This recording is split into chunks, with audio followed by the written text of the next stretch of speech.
Scorpio kasama si Aries. Sa una, ito ay magiging napaka-bold. Ang parehong mga palatandaan ay pinasiyahan ng Mars at naitama ng Mars. Ang Aries ay handa, payag, at kayang mag-eksperimento ng sexual sa mga paraan na magpapakontrol at magsiselos sa Scorpio. Ang mga salungatan ay pumapalibot sa ibang mga departamento.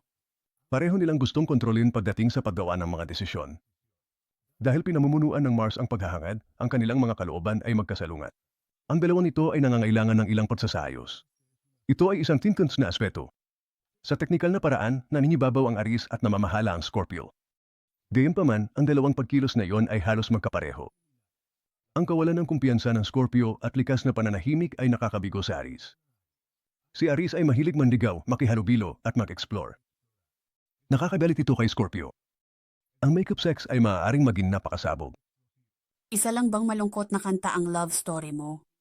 Naghintay ka ba para sa iyong prinsipe o prinsesa na kaakit-akit, ngunit sa halip ay nakakita ng palaka? Kumuha ng mga tumpak na insight sa pag-ibig mula sa aming pinagkakatiwalaan at tumpak na mga psychic reader. Itigil ang pag-aaksaya ng oras. Magsisimula na ang iyong kinabukasan. Tumawag sa 1-800-800 at 78-800 o online sa absolutelypsychic.com.